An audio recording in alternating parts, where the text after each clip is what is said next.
कहानी की शुरुआत में हम ड्रासा नाम की एक शार्प शूटर को देखते हैं जो पिछले कई घंटों से एक टनल में छुपी हुई है। दरअसल वह यहाँ अपने शिकार का इंतजार कर रही होती है। ड्रासा को पास के एयरपोर्ट पर एक गवर्नमेंट अफसर को मारने का टास्क दिया गया था। कुछ ही देर बाद रनवे पर एक प्लेन लैंड करता है। ड्रासा को जैसे ही अपना शिकार नजर आया, उसने उसे कई किलोमीटर दूर से एक ही शॉट में खत्म कर दिया। ड्रासा अपना ये काम इतनी बारीकी से अंजाम देती है कि वहाँ पर मौजूद गार्ड्स को पता ही नहीं चलता कि गोली किसने और कहाँ से चलाई। मिशन कंप्लीट करने के बाद ड्रासा अपनी माँ की कब्र पर जाती है, जहाँ उसका फादर पहले से ही मौजूद होता है। यहाँ हमें ड्रासा के बारे में एक और बात मालूम होती है कि जब भी वह किसी को अपनी राइफल से मारती है तो उस बुलेट के कवर को अपने पास रख लेती है और फिर वह इन बुलेट कवर्स को अपने पिता को सौंप देती है। दरअसल ड्रासा एक कॉन्ट्रैक्ट किलर थी, यानी वह पैसों के लिए लोगों को मारा करती थी और अब तक कई लोगों को मार चुकी थी। इसे लोगों को मारना तो बिल्कुल अच्छा नहीं लगता था, लेकिन अब यह काम उसका पेशा बन चुका था। इसलिए ड्रासा उन बुलेट्स के कवर्स को अपने फादर को पकड़ा देती, जिससे उसका दुख थोड़ा कम हो जाता। ड्रासा अपने पिता को बताती है कि मुझे एक और नया प्रोजेक्ट मिला है जो पूरे 1 साल तक चलेगा। शायद इस दौरान मैं आपसे मिल नहीं पाऊंगी। जिस पर ड्रासा के फादर जवाब देते हैं, तुम हर साल आती हो और मुझे कुछ गोलियों के कवर पकड़ा देती हो, मगर अगले साल ऐसा नहीं होगा। मेरा कैंसर का लास्ट स्टेज चल रहा है, मेरे पास अब ज्यादा वक्त नहीं बचा और अगर आने वाले दिनों में मेरी मौत नहीं हुई तो मैं खुद 14 फरवरी वैलेंटाइंस डे पर अपनी जिंदगी खत्म कर लूंगा, क्योंकि अब मेरे पास जीने की कोई वजह नहीं है। तुम्हारी माँ भी मर चुकी है और तुम भी अपने काम के चलते साल में 1-2 बार मुझसे मिलने आती हो, इसलिए हो सकता है ये हमारी आखिरी मुलाकात हो। ये सुनकर ड्रासा की आंखें भर आती हैं। अब यहाँ सीन शिफ्ट होता है और हम देखते हैं इस कहानी के दूसरे लीड कैरेक्टर लेवाई को। लेवाई की जिंदगी बिल्कुल भी ठीक नहीं चल रही थी। उसे अक्सर भयानक सपने आते थे और नींद उसकी आंखों से कोसों दूर चली जाती थी। एक रात जब उसकी आंख बुरे सपने से खुलती है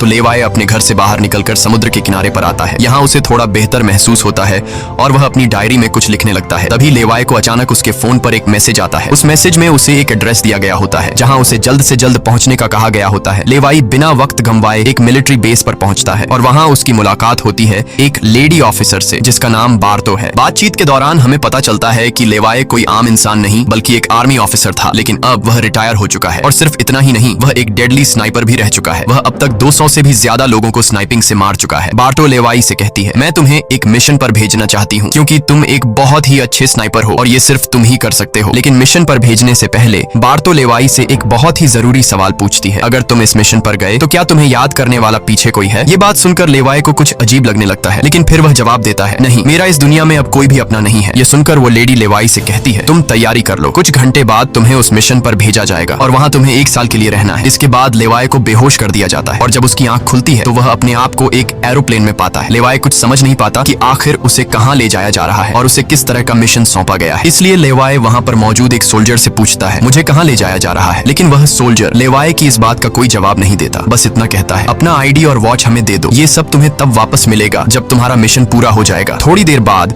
वो सोल्जर उसे बताता है, अब तुम्हारा प्लेन से उतरने का वक्त आ चुका है। कुछ ही मिनटों में हम नो फ्लाइंग जोन एरिया में एंटर करने वाले हैं। यहाँ से आगे जाने की हमें परमिशन नहीं है। बस वह सिर्फ इतना बताता है कि नीचे उतरने के बाद तुम्हें अकेले 32 किलोमीटर नॉर्थ की तरफ पैदल जाना होगा, तब तुम अपनी मिशन वाली जगह पर पहुंच जाओगे। लेकिन लेवाई के दिमाग में अब भी एक ही बात चल रही थी। वो फिर से उस सोल्जर से पूछता है, आखिर हम जा कहाँ रहे हैं? इस पर सोल्जर जवाब देता है, मुझे इस सवाल का जवाब देने का परमिशन नहीं है। मेरी वर्दी में एक माइक्रोफोन लगा हुआ है। अगर मैंने तुम्हें इस जगह के बारे में बताया तो मुझे नौकरी से निकाला जा सकता है या फिर मारा भी जा सकता है। यह बात सुनकर लेवाई के गले में सांसें अटक जाती हैं। इसके बाद उसे एक पैराशूट दिया जाता है और प्लेन का दरवाजा खुलते ही लेवाई कूद जाता है और सेफली लैंडिंग करता है। लेकिन असली गेम तो अब शुरू होता है। 32 किलोमीटर की दूरी उसे पैदल तय करनी थी। लेवाई को पैदल चलते चलते 2 दिन बीत जाते हैं और 2 दिनों का लंबा सफर तय करने के बाद फाइनली वो उस जगह पर पहुंच जाता है। वो देखता है कि ये एक बहुत ही सुनसान इलाका है जहां इंसान तो दूर बल्कि उससे परिंदे भी नहीं दिखाई देते। तभी उसकी मुलाकात जेडी नाम के एक आदमी से होती है। जेडी 1 साल तक यहाँ मिशन पर था, अब उसकी ड्यूटी खत्म हो चुकी है, इसलिए अब लेवाई उसकी जगह संभालेगा। जेडी लेवाई को एक वॉच टावर की तरफ ले जाता है। टावर के टॉप पर पहुंचने के बाद लेवाई को अब भी समझ नहीं आ रहा था कि उसे यहाँ क्या काम करना है। यही सवाल जब वो जेडी से पूछता है तो जेडी जवाब देता है, यहाँ एक बहुत ही गहरी खाई है जिसे गॉर्ज नाम दिया गया है। ये एक बहुत ही मिस्टीरियस और गहरी खाई है जिसके बॉटम तक आज तक कोई भी नहीं पहुंच पाया। तुम्हारा काम बहुत ही सिंपल है, तुम्हें इस खाई की पहरेदारी करनी है। इसके बाद वो लेवाई को यहाँ के स्ट्रिक्ट रूल्स बताता है। वह कहता है, तुम यहाँ से बाहर महीने में 1 ही बार हेडक्वार्टर फोन कर सकते हो, चाहे कुछ भी हो जाए,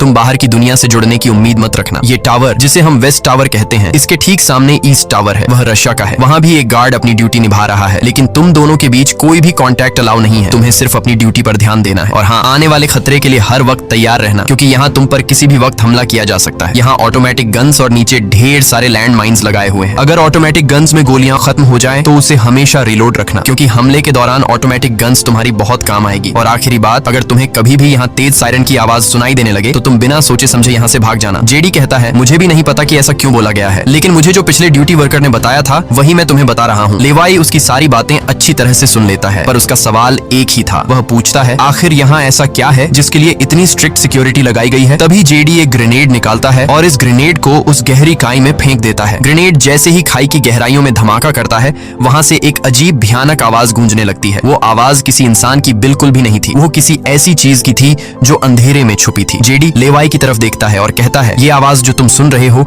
ये उन क्रीचर्स की है जिन्हें हम होलोमैन कहते हैं। ये क्रीचर्स इस घड़े के अंदर रहते हैं और तुम्हारी यहाँ पर ड्यूटी ये है कि इस घड़े के अंदर से किसी भी क्रीचर को बाहर निकलने नहीं देना है। कहा जाता है कि 1940 में यूएस आर्मी के 2400 आर्मी सोल्जर्स को इस गड्ढे के अंदर भेजा गया था ताकि यह सोल्जर्स उस गड्ढे के अंदर मौजूद सभी क्रीचर्स को खत्म कर सकें, लेकिन आज तक उनमें से एक भी जिंदा सोल्जर वापस लौट कर नहीं आया। और अब जेडी लेवाई को पूरी इंफॉर्मेशन हर एक चीज का बताकर घर वापस जाने की तैयारी करने लगा, क्योंकि उसने यहाँ 1 साल की ड्यूटी पूरी कर दी। अब लेवाई को यहाँ 1 साल तक ड्यूटी देनी थी। जेडी लेवाई को अलविदा कहकर यहाँ से निकल पड़ता है। वह बहुत खुश था क्योंकि 1 साल बाद वह घर जाने वाला था, लेकिन उसे पता नहीं था कि आगे उसके साथ कुछ ऐसा होने वाला है जिसके बारे में सोचने से भी डर लगता है। लोकेशन पर पहुंचने के बाद जेडी जैसे ही स्मोक करता है, तब एक हेलीकॉप्टर उसे लेने के लिए आता है। वह हेलीकॉप्टर उसके लिए रस्सी नीचे फेंकता है और जेडी इस रस्सी के जरिए ऊपर हेलीकॉप्टर में चढ़ने लगता है। हेलीकॉप्टर में बैठा एक सोल्जर पहले जेडी की आइडेंटिटी कंफर्म करता है। जेडी जब उसे अपनी पूरी इंफॉर्मेशन देता है तो हेलीकॉप्टर में बैठा वो सोल्जर पहले जेडी को शूट करता है और उसके बाद उसकी रस्सी काटकर उसे नीचे गिरा देता है। अब यहाँ एक बात तो साफ हो चुकी थी कि जो इस जगह आता है वो यहाँ से कभी लौट नहीं पाता। इसके बाद हमें अगले दिन का सीन दिखाया जाता है। लेवाई अपने काम को निभाने लगता है। सबसे पहले वो यहाँ की कुछ रिपोर्ट्स चेक करता है और जिन ऑटोमेटिक गन्स में गोलियां खत्म होती हैं उन्हें रीलोड करता है। इसी तरह से दिन गुजरते हैं और फिर 1 महीना। अब लेवाई को ये जगह बोरिंग फील होने लगी। वो सोचता है कि क्या 1 साल तक यहाँ बस अकेले ही रहना है, न किसी से बातचीत और न ही कोई एंटरटेनमेंट। इसीलिए टाइम पास करने के लिए वो अलमारी में रखी किताबें पढ़ने का सोचता है। जब वो अलमारी से किताबें निकालता है तो अचानक उसकी नजर अलमारी के पीछे की दीवार पर पड़ती है। उस दीवार पर कुछ नोट्स लिखे होते हैं। ये उन सभी लोगों के नोट्स थे जो इससे पहले इस टावर में अपनी ड्यूटी कर चुके थे। हर नोट में डर, अकेलापन और होलोमैन के खतरों का जिक्र था। एक दिन लेवाई को वेस्ट टावर से मशीन चलने की आवाज आती है। लेवाई जल्दी से अपने टेलीस्कोप से दूर से ईस्ट टावर को देखने की कोशिश करता है और तभी उसे एक लड़की दिखाई देती है और ये लड़की कोई और नहीं बल्कि ड्रासा होती है, जो कि उसकी अच्छी स्नाइपिंग की वजह से उसे इस टावर पर ड्यूटी दे दी गई थी। ड्रासा की खूबसूरती देखते ही लेवाई की नजरें उस पर जम जाती हैं, लेकिन लेवाई उससे बात नहीं कर पाता क्योंकि ऐसा करना रूल्स की खिलाफ वर्जी थी और ड्रासा को भी वेस्ट टावर में बैठे लेवाई के बारे में पता चल चुका था। अब इसी तरह से दिन गुजरते हैं और ये दोनों सोचते हैं कि क्या हमें एक दूसरे से बात करनी चाहिए या नहीं। कुछ दिन बाद ड्रासा का जन्मदिन आता है। अकेलेपन में घिरी हुई ड्रासा को लगता है कि उसे किसी से बात करनी चाहिए। वो लेवाई से बात करने की कोशिश करती है। ड्रासा एक व्हाइट बोर्ड के जरिए लेवाई से पूछती है, तुम्हारा नाम क्या है? इस पर लेवाई को रूल्स याद आते हुए कहता है कि नाम बताना अलाउड नहीं है, लेकिन ड्रासा मुस्कुराते हुए अपना नाम बताती है, मेरा नाम ड्रासा है। लेवाई भी ज्यादा न सोचते हुए अपना नाम बता देता है। ड्रासा बताती है कि आज मेरा बर्थडे है और ड्रासा अपने बर्थडे को सेलिब्रेट करते हुए डांस करने लगती है। ड्रासा लेवाई से पूछती है, क्या तुम्हें डांस करना आता है? लेवाई बताता है, नहीं, मुझे डांस करना बिल्कुल भी नहीं आता। जिस पर ड्रासा पूछती है, तो फिर तुम्हें क्या करना आता है? लेवाई जवाब देते हुए बोर्ड पर लिखता है, मैं शूटिंग थोड़ी बहुत अच्छी कर लेता हूँ। यहाँ ड्रासा उसकी शूटिंग स्किल्स चेक करने के लिए अपने टावर पर एक छोटी सी बॉटल उसके सामने रख देती है और लेवाई अपने टारगेट को निशाने पर रखते हुए एक ही गोली में उस बॉटल को फोड़ देता है। अब यहाँ ड्रासा भी पीछे रहने वाली नहीं थी। वह भी अपनी शूटिंग स्किल्स को दिखाते हुए लेवाई के टावर में रखी एक छोटी सी बॉटल को बिल्कुल परफेक्ट शूट कर लेती है, जिससे लेवाई को पता चलता है कि ड्रासा कोई आम लड़की नहीं बल्कि वह एक डेडली स्नाइपर है। धीरे धीरे दोनों की बातचीत बढ़ने लगती है। ड्रासा और लेवाई एक दूसरे को समझने लगते हैं, लेकिन तभी जब ये दोनों बातचीत में मसरूफ होते हैं, ड्रासा की नजर अचानक नीचे गड्ढे की तरफ जाती है। वो देखती है कि नीचे से कुछ भयानक क्रीचर्स यानी होलोमैन तेजी से वेस्ट टावर की तरफ चढ़ रहे हैं। वह जल्दी से लेवाई को अलर्ट करती है, नीचे देखो, तुम्हारी तरफ कुछ क्रीचर्स बढ़ रहे हैं। लेवाई जैसे ही नीचे देखता है उसकी आंखें चौंक जाती हैं। नीचे सिर्फ 1 या 2 नहीं बल्कि हजारों क्रीचर्स ऊपर की ओर बढ़ रहे होते हैं। वो बिना वक्त गंवाए अपनी स्नाइपर राइफल उठाता है और एक एक करके क्रीचर्स को शूट करने लगता है, लेकिन क्रीचर्स की तादाद इतनी ज्यादा होती है कि लेवाई उन्हें अकेले संभाल नहीं पाता। इसलिए ट्रासा भी अपनी मशीन गन से गोलियां बरसाने लगती है। अब वेस्ट टावर यानी ट्रासा की तरफ भी क्रीचर्स बढ़ने लगे। ये दोनों अपनी अपनी साइड से इन क्रीचर्स को मारने लगते हैं, लेकिन तभी लेवाई देखता है कि एक क्रीचर ऊपर ट्रासा के टावर तक पहुंच चुका है और वह क्रीचर जैसे ही ट्रासा पर हमला करने वाला होता है तो लेवाई ईस्ट टावर से अपनी जबरदस्त स्नाइपिंग स्किल्स का इस्तेमाल करते हुए उस क्रीचर को मार गिराता है। अब लेवाई और ड्रासा दोनों को एहसास हो जाता है कि इस खतरनाक जगह में अगर जिंदा रहना है तो उन्हें मिलकर लड़ना होगा। सब कुछ संभालने के बाद ड्रासा बताती है, ये मेरी लाइफ का सबसे बेस्ट बर्थडे था। अगली सुबह लेवाई नीचे लगी लैंड माइंस को ठीक करता है और ऑटोमेटिक गन को रीलोड करता है। तभी अचानक खाई के अंदर से एक ड्रोन निकलता है। वो ड्रोन कुछ सेकंड्स तक लेवाई की तरफ देखता है। ड्रोन अजीब तरीके से स्कैन करता है। ये देखकर लेवाई हैरान रह जाता है और उसे कुछ समझ नहीं आता कि ये ड्रोन क्यों और किसके लिए भेजा गया था। इस तरह से दिन गुजरते हैं और फिर महीने। इन दोनों की आपस में दोस्ती होने के बाद अब उनके दिन अच्छे गुजर रहे थे और अब उन्हें अकेलापन बिल्कुल भी महसूस नहीं होता था। पर एक दिन ट्रासा बहुत ज्यादा सैड होती है क्योंकि आज 14 फेब था और उसे याद आता है कि उसके फादर ने कहा था कि अगर कैंसर की वजह से आने वाले कुछ दिनों में नहीं मरा तो वो 14 फेब के दिन खुद को मार देगा। और यहाँ ड्रासा बोर्ड पर लिखकर लेवाई को बताती है, आज मैं खुद को बहुत ही अकेली महसूस कर रही हूँ। अगर आज मेरे पास कोई होता तो बहुत अच्छा होता। लेवाई को भी पहले ही दिन से ड्रासा से मिलने का मन था और आज वह खुद को रोक नहीं पाता। वो ड्रासा के पास जाने का प्लान बना लेता है। वह एक रॉकेट लॉन्चर के जरिए ईस्ट टावर तक पहुंचने का जुगाड़ कर लेता है। अगली सुबह वो रॉकेट लॉन्चर का इस्तेमाल करके एक मजबूत रस्सी को ड्रासा की तरफ फेंकता है, जिसके बाद ड्रासा टावर के बाहर आती है और वो रस्सी को मजबूती से एक पेड़ के साथ बांध देती है ताकि लेवाई रस्सी के जरिए लटक कर ईस्ट टावर तक पहुंच जाए। लेवाई बिना देर किए उस रस्सी के सहारे ईस्ट टावर की ओर बढ़ने लगता है, लेकिन बीच में वो अटक जाता है क्योंकि आगे रस्सी की ढलान खत्म हो चुकी थी। इसलिए अब लेवाई हाथों की मदद से आगे बढ़ने लगता है और करीब आधा घंटा हाथों की मदद से सफर करने के बाद वो ड्रासा के टावर तक पहुंच जाता है। ड्रासा उसे वेलकम करती है और कहती है, तुमसे बहुत ही गंदी पसीने की बू आ रही है, इसलिए पहले तुम नहा लो, फिर मैं तुमसे मिलूंगी। लेवाई को ये सुनकर हंसी आ जाती है। वह कुछ कहता नहीं, बस सिर हिलाकर मान जाता है। ड्रासा यहाँ पर शरारत करते हुए उसके कपड़े दूर जाकर छिपा लेती है और सीसीटीवी कैमरा के जरिए लेवाई को देख रही होती है, जो टावर में मौजूद शावर में नहा रहा होता है। उसके बाद लेवाई और ड्रासा एक साथ बैठकर काफी देर तक बातें करते हैं। ड्रासा उससे अपनी पूरी स्टोरी बताती है और बताती है कि अब इस दुनिया में मेरा कोई नहीं रहा, सिर्फ मेरे फादर जिंदा बचे थे, पर कल के दिन उसने भी खुद को मार दिया होगा। यहाँ लेवाई भी ड्रासा को रात में आने वाले भयानक सपने और अपने उन दिनों के किस्से सुनाता है जब वो यूएस आर्मी में था। इस तरह से बातें करते करते रात हो जाती है। ड्रासा यहाँ एक सॉफ्ट म्यूजिक लगा लेती है। ये दोनों म्यूजिक की धुन पर डांस करने लगते हैं। इसी डांस के दौरान वो एक दूसरे के करीब आने लगते हैं और उनके बीच रोमांस होने लगता है। कुछ देर बाद लेवाई ड्रासा की तरफ देखकर एक मुस्कान के साथ कहता है, मैंने तुम्हारे लिए एक शायरी लिखी है, जब हम यहाँ से निकलेंगे तभी मैं तुम्हें वो शायरी दूंगा। अगले दिन लेवाई को वापस अपने वेस्ट टावर लौटना था। वह ड्रासा को अलविदा कहता है और रस्सी के सहारे वेस्ट टावर की तरफ चलना शुरू कर देता है। ड्रासा भी उसे जाते हुए देखती रहती है, लेकिन तभी हम देखते हैं कि कुछ क्रीचर्स ऊपर टावर की तरफ बढ़ रहे हैं, जिनमें से एक क्रीचर वहां लगे लैंड माइन से टकरा जाता है और एक जोरदार धमाका होता है। लैंड माइन के फटने से जो उसके लोहे के पार्ट्स हवा में उड़ जाते हैं, उनमें से एक पार्ट रस्सी से टकरा जाता है, जिससे रस्सी टूट जाती है और वो तेजी से उस खाई में गिर जाता है। लेवाई को गिरते देखकर ड्रासा बिना सोचे समझे अपना पैराशूट उठाकर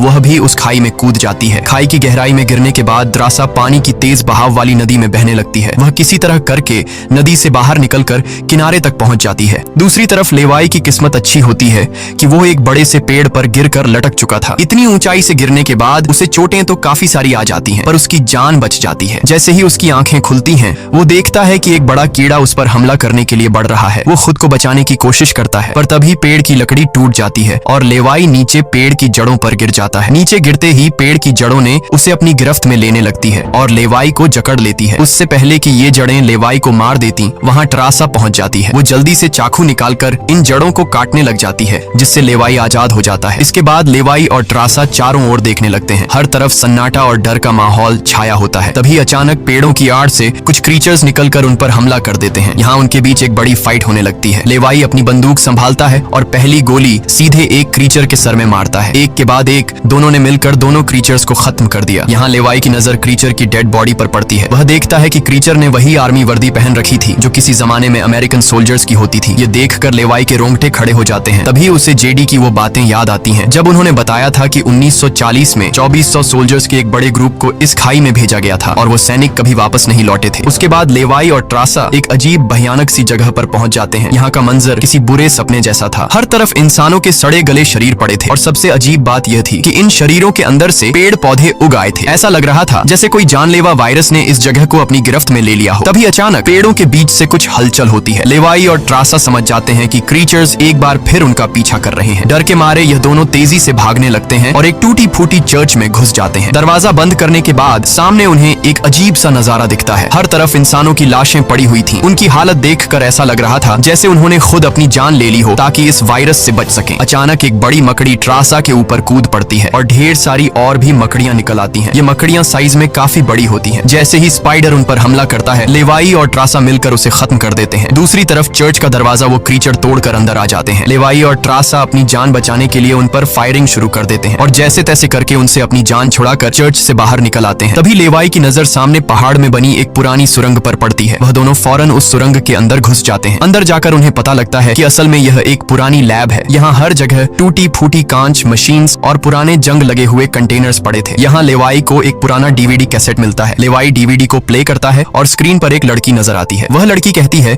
कि हम लोग यहाँ एक सीक्रेट केमिकल मिसाइल प्रोजेक्ट पर काम कर रहे थे। हमारे साथ सैकड़ों साइंटिस्ट थे, पर एक दिन यहाँ भूकंप आया। भूकंप के तेज झटके से मिसाइल की केमिकल लीक हो गई। जहरीला केमिकल हवा में मिलने लगा। कुछ ही घंटों में लोग वायरस से इन्फेक्ट होने लगे। वह लड़की अपना पेट दिखाते हुए बताती है कि मैं भी इन्फेक्टेड हूँ। हालांकि हमने मिलिट्री को सब कुछ बताया। हमने उनसे कहा कि इस पूरे इलाके को बॉम्बिंग करके तबाह कर दिया जाए ताकि इन्फेक्शन और फैल ना सके, लेकिन उन्होंने हमारी बात नहीं सुनी। इस वीडियो को देखने के बाद लेवाई को वहाँ एक नए जमाने का कंप्यूटर मिलता है। लेवाई को समझ नहीं आता कि इस जगह में आज के दौर का कंप्यूटर कैसे रखा गया है। लेवाई उसे ऑन करता है और उसमें मौजूद जानकारी को देखकर एकदम सुन रह जाता है। उसे डार्क लेक नाम की एक कंपनी के बारे में पता चलता है जो पैरामिलिट्री बनाने का काम करती है। ये कंपनी यहाँ से इन्फेक्टेड लोगों के सैंपल्स इकट्ठा करके अपने कंट्री के सोल्जर्स को सुपर सोल्जर्स में कन्वर्ट करने के लिए उन पर एक्सपेरिमेंट करती है। यही वजह है कि कोई भी देश इस जगह को मिटाना नहीं चाहता। इसके अलावा लेवाई को यह भी पता चलता है कि यह जो खाई है यहाँ पर एक बहुत ही बड़ा मिसाइल है जिसकी एक्टिवेशन पर जब वो फटेगा तो 4.2 किलोमीटर की लंबाई में सब कुछ मिटा देगा। लेवाई और ट्रासा ये सारा राज समझ जाते हैं। उन्हें पता चल जाता है कि जिस लेडी बार्तो ने उन्हें यहाँ भेजा था वही इस जगह की ओनर है और वो इस जगह का गलत इस्तेमाल कर रही है। और इस जगह को सीक्रेट रखने के लिए लेडी बार्तो हमेशा ऐसे इंसान को